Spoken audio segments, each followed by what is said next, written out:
I spent 20 years building a life with my wife, working every hour I could to keep our family afloat. Then one night, I saw something through a bar window that made my blood run cold. She was with another man, and the way he touched her told me everything. I didn't confront her. I watched, I waited, and I planned. When I finally left, I made sure she'd never find me. But 7 months later, she did. And what she brought with her changed the game completely. My name is David Cooper.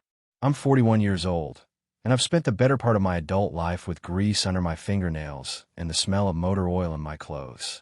I own Cooper's Auto Repair in a mid-sized town in Pennsylvania, the kind of place where everybody knows your name and your business. Been running that shop for 15 years, built it from nothing with my own 2 hands, and a loan I'm still paying off. Megan and I got married young, both of us barely 21. Some folks said we were crazy, too young to know what we were doing. Maybe they were right. But back then, it felt like the only thing that made sense. She was beautiful, sharp as a tack, and had this way of making you feel like you were the only person in the room. We had Brandon a year later, then Hannah came along 14 months after that. 2 kids before we hit 23. Life came at us fast, but we handled it. Or so I thought. The shop kept me busy. Real busy. Weekdays I'd be there from 7 in the morning until 6 at night.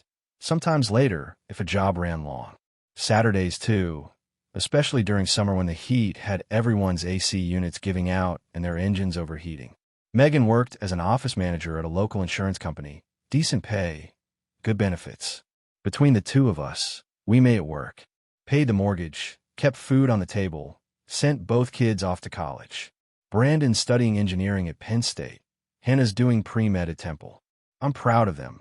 Worked myself to the bone to make sure they'd have opportunities one never had.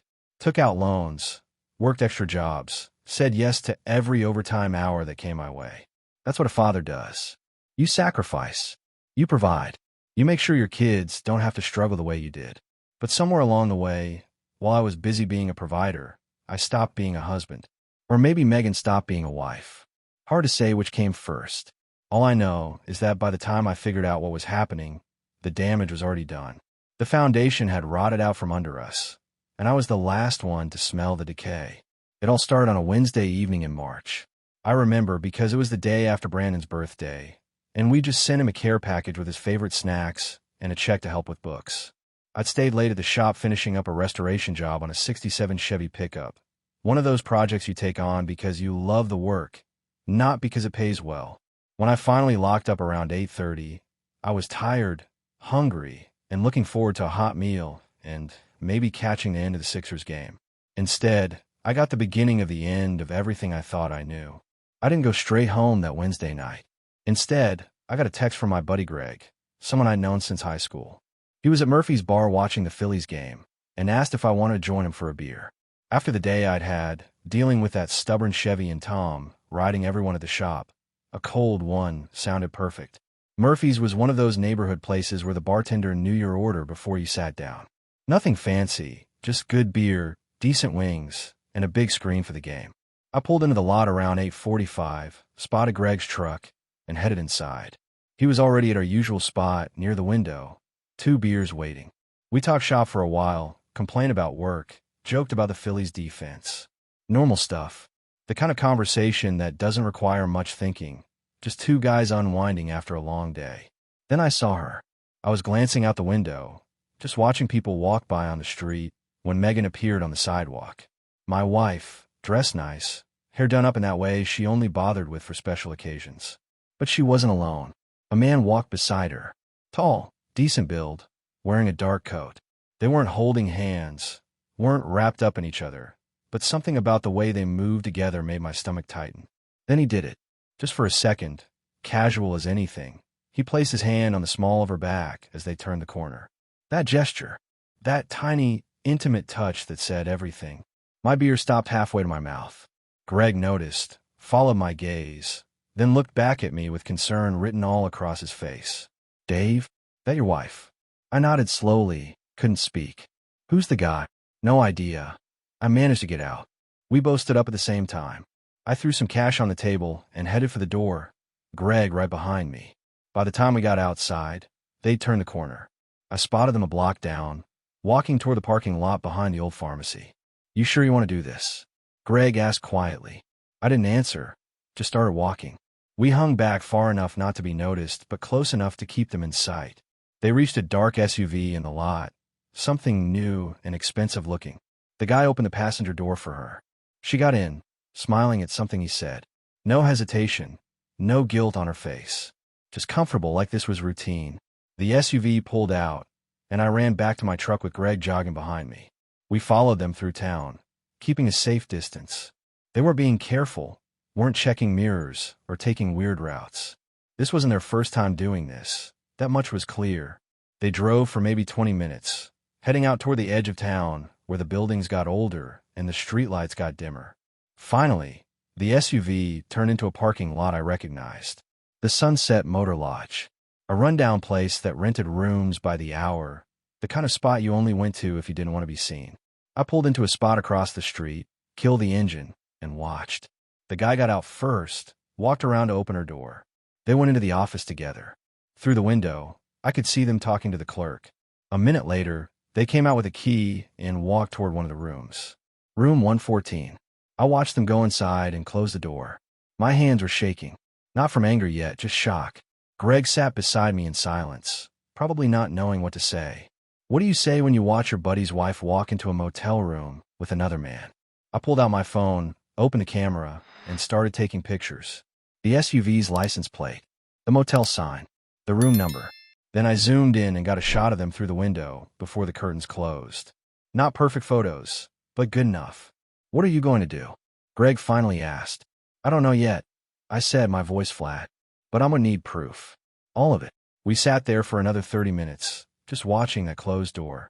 The anger was starting to build now, slow and hot, replacing the shock. 20 years. 2 kids. A life we'd built together. And she was in there with him. Finally, I started the truck. Let's go. You're not going to confront them? Not yet. I pulled out of the parking spot and headed back toward town. I need to think. I need a plan. I dropped Greg off at Murphy's so he could get his truck, then drove home. The house was dark when I arrived.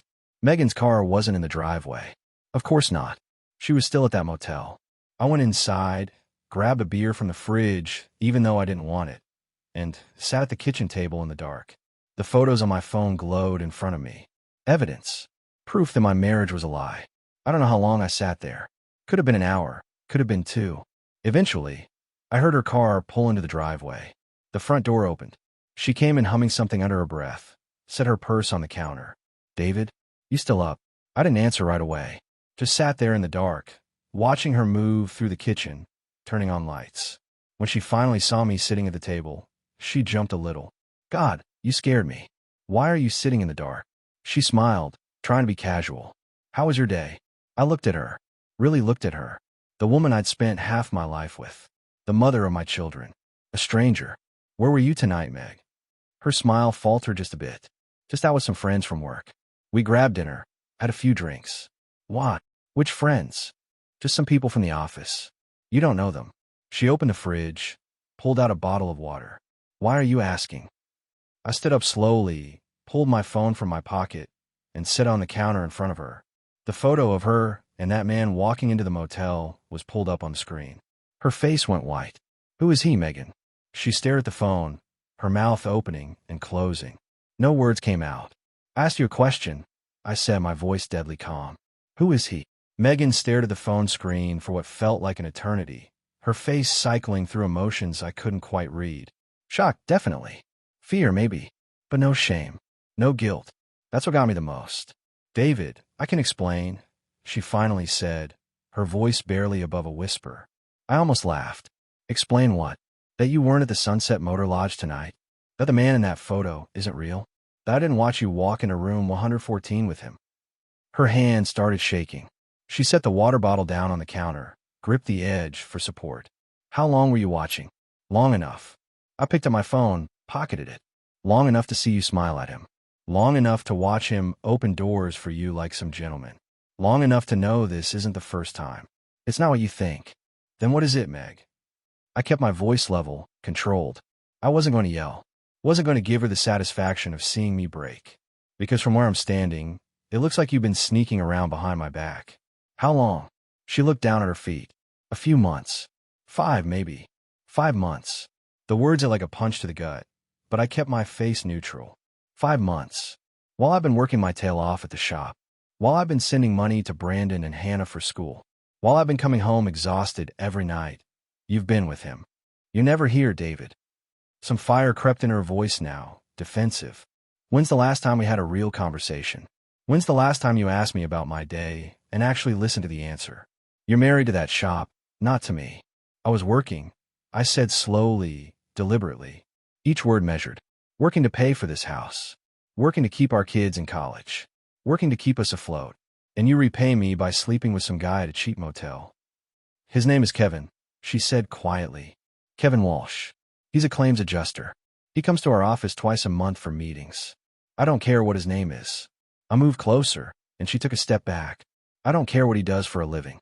What I care about is that for 5 months, you've been lying to me. Every single day, you looked me in the eye and lied. Tears started rolling down her cheeks. I didn't mean for it to happen. We started talking, and he just listened to me. He made me feel seen, David. When's the last time you made me feel that way? So this is my fault. The words came out sharper than I intended. I work too much, so that gives you permission to cheat? That's not what I'm saying. Then what are you saying? I grabbed my phone again, pulled up another photo. This one showed her and Kevin in the parking lot of her office building, his arm around her waist. Because these pictures tell me everything I need to know. You're comfortable with him. This is routine for you. She looked at the photo and fresh tears spilled over. I'm sorry. I'm so sorry, David. I made a mistake. A mistake is forgetting to buy milk at the store, Meg. A mistake is being 5 minutes late. This, I gesture the phone. This is a choice. You chose him over me. Over us. Over 20 years of marriage. Please, she whispered. Please, can we just talk about this? Can we try to work through it? I looked at her, this woman I'd spent half my life with, and felt nothing. No love, no anger, just a cold, hollow emptiness where my heart used to be. No, I said quietly. We can't work through this. You destroyed that possibility the moment you walked into that motel room with him. I headed toward the stairs. I need to think. You're sleeping in the guest room tonight. Tomorrow, we figure out what comes next. David, wait. Guest room, Megan. Now. She opened her mouth to argue, but something in my expression stopped her. She grabbed her phone from the counter and walked toward the guest room, shoulders shaking with silent sobs. I went upstairs to our bedroom, closed the door, and sat on the edge of the bed. The photos on my phone glowed in the darkness. Evidence of betrayal. Proof that everything I believed in was a lie. I didn't sleep that night. Just sat there thinking about the next 20 years of my life and how different they were going to look from the last 20. By the time the sun came up, I knew what I had to do. I took the next day off work, called my foreman, Tommy, and told him I had a family emergency. He'd been with me since I opened the shop, knew better than to ask questions. Said he'd handle things and hung up. I spent that morning sitting in my truck in the parking lot of a McDonald's 3 blocks from my house, nursing a coffee and trying to think straight. Everything I thought I knew had been turned upside down in the span of 24 hours. My marriage was a lie. The woman I trusted implicitly had been betraying me for months. And I had no idea what to do next. That's when I remembered something. A guy I knew from high school, Bobby Sinclair. We played football together, ran in the same circles. After graduation, he'd gone into private investigation work. Divorce cases, mostly. Background checks. Surveillance. The kind of work that required discretion and a willingness to see people at their worst. I pulled up his website on my phone. Sinclair Investigations. Professional. Confidential service. I dialed the number. Bobby answered on the second ring. Sinclair Investigations. Bobby, it's David Cooper. From school. Cooper. His voice warmed immediately. Man, it's been years. How you been? Been better, I admitted. Listen, I need your help. Professional help. The warmth faded, replaced by business-like efficiency. What's going on? I told him. Not everything, just enough. He listened without interrupting, then gave a low whistle when I finished. Sorry to hear that, man. That's rough. He paused. You want to know how deep this goes? Yeah, I need to know everything. How long, how often, where they meet. If there's money involved. All of it. I can do that. It'll take maybe a week, 2 at most. I'll need some information from you. Photos of your wife, her schedule, the guy's name and workplace. Kevin Walsh. Claims adjuster. Works for the same insurance company as her. I can get you everything else. Good. Email it to me. I'll start Monday. What's this going to cost me? He quoted a number that made me wince, but I didn't argue. Information like this was worth every penny. Do it. Whatever you find. I need to know. You got it. And David, I'm sorry, brother. Nobody deserves this. I hung up and sat there in that parking lot, watching people come and go. Families with kids, couples holding hands, normal people living normal lives. Lives that made sense. Mine didn't make sense anymore. But it would. Soon as Bobby finished his work, I'd have the truth. And then I'd know exactly what to do next. Bobby worked fast. By the end of the week, he had enough evidence to bury Megan and her boyfriend in court. He met me at a diner on the outskirts of town, slid a manila folder across the table, and ordered us both coffee. You're not going to like this, he said. I opened the folder. Inside were photos, dozens of them. Megan and Kevin Walsh walking into hotels together, sitting close at restaurants, his hand on hers. One picture showed them kissing in the parking lot of her office building, broad daylight, not even trying to hide it. But that wasn't the worst part. Check the bank statements, Bobby said quietly. I flipped through until I found them. There were charges I'd never seen before on our joint credit card. Jewelry purchases, expensive dinners, even a weekend trip to Atlantic City that Megan had told me was a work conference. Thousands of dollars. Money we should have been saving for Brandon and Hannah's tuition, spent on her affair. She's been pulling cash advances too, Bobby added. Small amounts. Nothing that would trigger alerts. But it adds up. I'm estimating she's funneled close to $8,000 over the last 5 months. $8,000. Money I'd earned breaking my back at that shop. Money that should have gone to our kids' education. I felt sick. There's more, Bobby said. He pulled out another set of documents. I did some digging on Walsh. Turns out this isn't his first rodeo.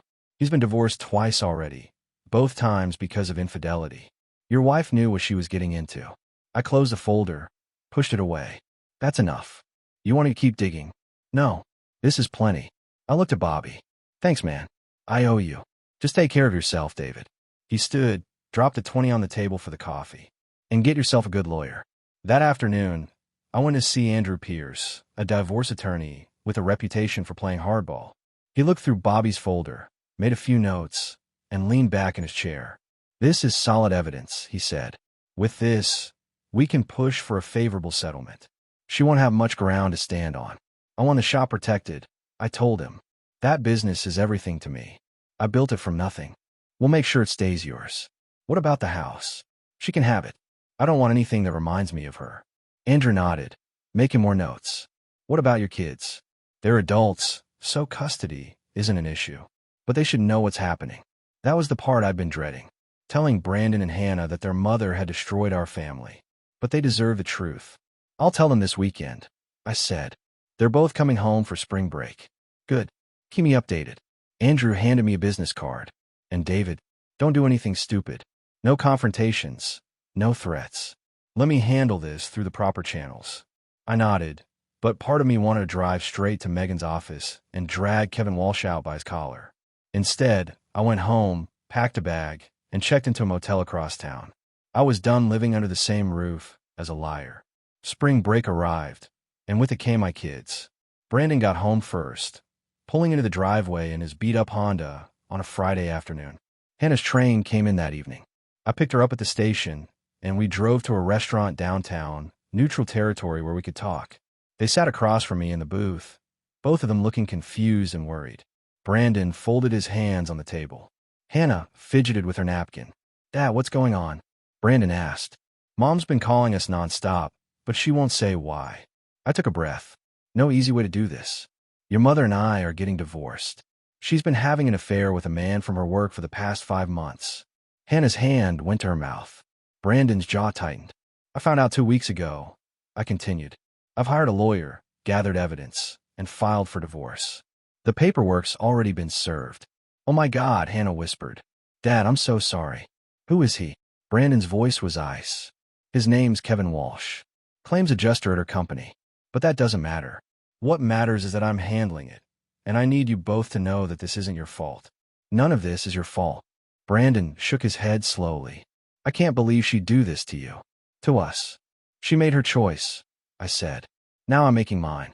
I'm leaving kids. Not just the house. I'm leaving town. They both stared at me. What do you mean? Hannah asked. I've got a buddy in Montana, runs a restoration shop out there. He's been asking me to come work with him for years. I'm taking him up on it. I can't stay here, not with all these reminders. When? Brandon asked. 2 weeks. I'm tying up loose ends with the business, selling my share to Tommy. He's been wanting to buy me out anyway. Hannah started crying. But we won't see you. You'll see me plenty. You can visit during breaks, summers. And I'll come back for important things, graduations, weddings, all that. But I need distance from her. We talked for another hour. By the end, they understood. They didn't like it, but they understood. Brandon even said he'd help me pack. The next 2 weeks were a blur.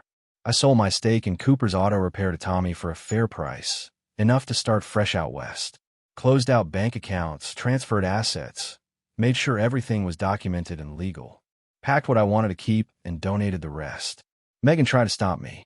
Showed up at the shop one afternoon, begging me to reconsider. David, please. We can fix this. I'll end it with Kevin. I'll do whatever it takes. I didn't even look up from the transmission. I was rebuilding. Too late for that. Our kids need you here. Our kids are adults. They'll be fine. I need you here, she said, her voice breaking. That made me stop. I straightened up, wiped my hands on a rag, and looked at her. You needed Kevin Walsh. You got him. Now live with that choice. She left in tears. On my last day, I loaded everything into my truck, hugged my kids goodbye, and hit the road before dawn. Didn't leave a note for Megan. Didn't say goodbye. Just disappeared. Like I'd never been there at all. Montana was nothing like Pennsylvania. Wide open spaces, mountains in the distance, air so clean it almost hurt to breathe. My buddy Jake ran his restoration shop outside Billings, specializing in classic trucks and farm equipment. The work was good, honest, and kept my hands busy enough that I didn't have time to think about what I'd left behind. I rented a small cabin about 10 miles from the shop, 1 bedroom with a wood stove and a porch that looked out over rolling hills. It was quiet, peaceful, everything my old life wasn't. Jake didn't ask too many questions, just put me to work and paid me fair. The crew was small, 3 guys including me, and they respected a man's privacy. We'd work from dawn until dusk, then head to the local bar for a beer and some pool. Simple routine, no complications. About a month after I arrived, I met Nicole. She worked at the diner where I grabbed breakfast most mornings, always had a pot of coffee ready, and a smile that seemed genuine. Brown hair pulled back in a ponytail, laugh lines around her eyes. The kind of woman who looked comfortable in her own skin. You're the new guy at Jake's place, she said one morning, pouring my coffee. Word travels fast around here, I replied. Small town. Everyone knows everyone's business. She set the pot down. I'm Nicole, by the way. David. She didn't pry, didn't ask where I was from or why I'd come. Just brought my eggs and toast, made small talk about the weather and the Broncos game from the weekend. It was easy, natural, the kind of conversation that doesn't require you to be anyone but yourself. I started coming in more often, sometimes for lunch, sometimes just for coffee in the afternoon. We talk about nothing important, music, movies, the best fishing spots in the area. She told me she'd moved to Montana 5 years ago from Colorado, wanted a fresh start after a bad breakup. I told her I was doing the same thing, leaving out the details about Megan and the affair. One evening after work, I stayed late at the shop finishing up a carburetor rebuild. When I finally headed out, it was past 9 and the diner was closed. But Nicole was still there, wiping down tables. I knocked on the glass door. She looked up, smiled, and let me in. Kitchen's closed, she said, but I can make you a sandwich if you're hungry. Just wanted to say hi, I admitted. Maybe see if you want to grab a drink sometime. She studied me for a moment, then nodded. I'd like that. We went out that Saturday. Nothing fancy, just a local bar, couple of beers, some conversation. She told me about her family back in Colorado, her dream of opening her own restaurant someday. I told her about Brandon and Hannah, about the shop I'd built and sold, about starting over. You seem like a man who's running from something, she said, not unkindly. Maybe. Or running towards something better. She smiled at that. I liked that answer. By the time summer rolled around, Nicole and I were spending most of our free time together. Nothing rushed, nothing forced.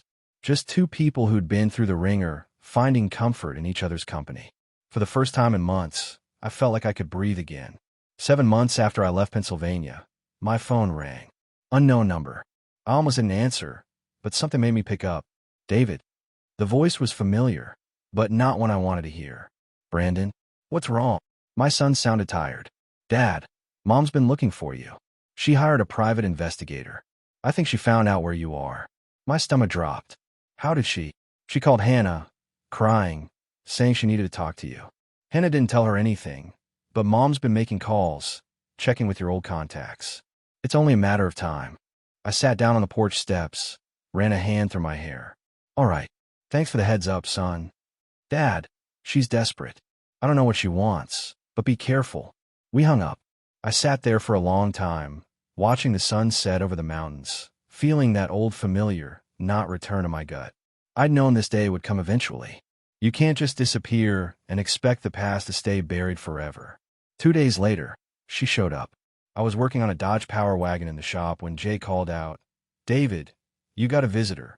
I looked up and there she was. Megan, standing in the doorway of the shop, looking thinner than I remembered. Older, worn down. She was holding something wrapped in a blanket, and when I got closer, I realized what it was.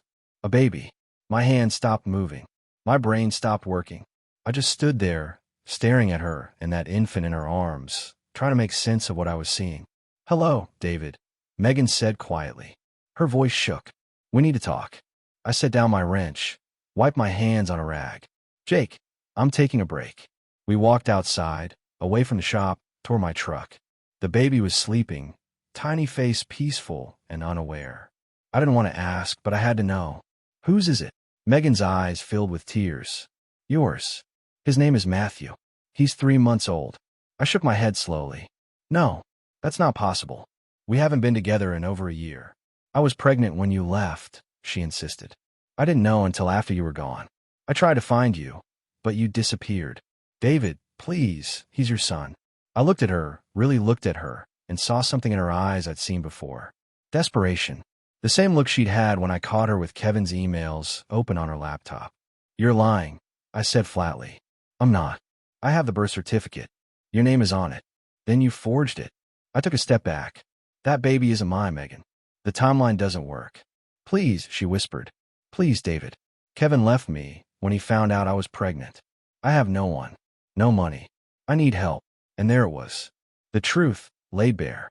She wasn't here because she loved me or because that baby was mine. She was here because she'd burned every other bridge, and I was her last option. Get a paternity test, I said coldly. Bring me proof, and then we'll talk. I can't afford. Not my problem. I turned and walked back toward the shop. Go home, Megan. Megan didn't leave Montana right away. She checked into a motel in town, kept calling me, leaving voicemails begging me to reconsider. I didn't answer. Instead, I contacted my lawyer back in Pennsylvania, explained the situation, and had him file for a court-ordered paternity test. 3 days later, I got a call from a number I didn't recognize. When I answered, a woman's voice came through, hesitant and apologetic. Mr. Cooper? My name is Janet Riley. I'm a nurse at Mercy Hospital in Harrisburg. I need to talk to you about something important. My grip tightened on the phone. I'm listening. Your ex-wife, Megan Cooper, gave birth at our hospital 3 months ago. She listed you as the father on the birth certificate. But sir, I was there during her prenatal visits. I overheard conversations she had with a man named Kevin Walsh. He was with her at several appointments, and I heard them discussing the pregnancy. The dates she gave you don't match what's in our records. My heart pounded. What are you telling me? I'm telling you that baby isn't yours, Janet said quietly. She was already 4 months pregnant when you left Pennsylvania, according to her medical records. She knew the whole time. I shouldn't be calling you, but I have a brother who went through something similar. I couldn't let her do this to you. I sat down hard on my porch steps. Do you have proof? I can't send your medical records. That's illegal. But when the paternity test gets ordered, the truth will come out. I just wanted you to know beforehand, so you weren't blindsided.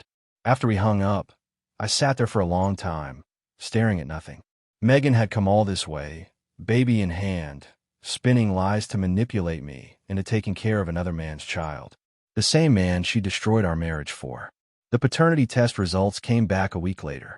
Just as Janet had said, I wasn't the father. The baby was Kevin Walsh's. I had my lawyer send the results to Megan with a cease and desist order. If she contacted me again, I'd file harassment charges. She left Montana the next day without a word. Nicole found me that evening on the porch, staring at the mountains. She sat down beside me. Didn't say anything at first, just let me process. "It's over," I finally said. "The test proved what I already knew. That baby's not mine. I'm sorry you had to go through that," Nicole said softly. "I'm not," I replied, and I meant it. She showed me exactly who she is. Again, and this time, I didn't fall for it. I looked at Nicole, this woman who'd been patient with me, who'd never asked for more than I could give. "I'm done looking back. I'm ready to move forward." She smiled, squeezed my hand. "Good, because I'm not going anywhere." Brandon called that night. He'd heard about Megan's scheme from Hannah, who'd gotten wind of it through some mutual friends back home. "Dad, I'm sorry," Brandon said. "I can't believe she tried to pull that." "It's not your fault, son. Your mother made her choices. Now she's living with them. Hannah wants to come visit for Thanksgiving. We both do, if that's okay." I felt my chest tighten, but in a good way. "I'd like that. I like that a lot. And Dad, I'm proud of you. For walking away, for standing your ground. You taught us what a man's supposed to do when the world tries to break him." After we hung up, I sat on that porch with Nicole beside me and felt something I hadn't felt in over a year. Peace. Real, honest peace. The kind that comes from knowing you did right by yourself, even when it was hard. 8 months after Megan showed up in Montana with another man's baby, I married Nicole on a Saturday afternoon in late May. Nothing fancy, just a simple ceremony at the courthouse in Billings with Jake as my best man and Nicole's sister as her maid of honor. Brandon and Hannah flew in for the weekend, both of them genuinely happy to see me moving forward. "She's good for you, Dad," Hannah said, hugging Nicole tight after the ceremony. "Really good. We bought a house together that summer, a modest place on 5 acres with a barn I converted into my own shop. Jake and I had become partners in his restoration business, and work was steady. I was making decent money, enough to help the kids with their loans and still have something left over. Brandon graduated from Penn State that December with his engineering degree. I drove back to Pennsylvania for the ceremony, first time I'd set foot in that state since I left. It felt strange being back, like visiting a place you used to know but don't quite recognize anymore. Megan wasn't at the graduation. Brandon had told her not to come. Apparently, after Kevin found out the baby was his, he'd panicked and cut off all contact. She'd moved in with her sister in Ohio, was working retail, and struggling to make ends meet. I didn't ask for details, didn't want to know. That chapter of my life was closed. Hannah graduated the following spring with honors, already accepted into medical school. She came to visit us in Montana that summer, spent 2 weeks helping Nicole plant a garden and learning to ride horses from our neighbor. She seemed lighter, happier, like she'd finally made peace with what happened. Mom called me last week. Hannah mentioned one evening while we were sitting on the porch. Asked if I'd seen you, if you were happy. What did you tell her? I told her you'd moved on, that you have a good life now with someone who treats you right. She looked at me. She cried. Said she made the biggest mistake of her life, letting you go. I nodded slowly. She didn't let me go. I left. There's a difference. I know. And for what it's worth, I'm glad you did. You deserve better than what she gave you. Nicole and I talked about kids sometimes, whether we wanted to start a family together. We decided we were happy as we were, just the two of us building something simple and honest. No lies, no secrets, no games. Just 2 people who'd been through hell and found each other on the other side. The shop I'd built back in Pennsylvania, Cooper's Auto Repair, was thriving under Tommy's ownership. He'd expanded, hired more guys, even opened a second location. He sent me photos sometimes, asked my advice on tricky jobs. It was good seeing something I'd created continue to grow, even if I wasn't part of it anymore. I never heard from Megan again after that paternity test. The divorce was finalized. The fraud charges were dropped after she signed an affidavit admitting she'd known Kevin was the father all along. She faded into my rearview mirror like a bad dream you forget upon waking. These days, I wake up next to a woman who chose me, not out of desperation or manipulation, but because she genuinely wants to be here. I work with my hands doing something I love. My kids are thriving, building their own lives. I've got good friends, a solid roof over my head, and peace of mind. That's more than enough. That's everything.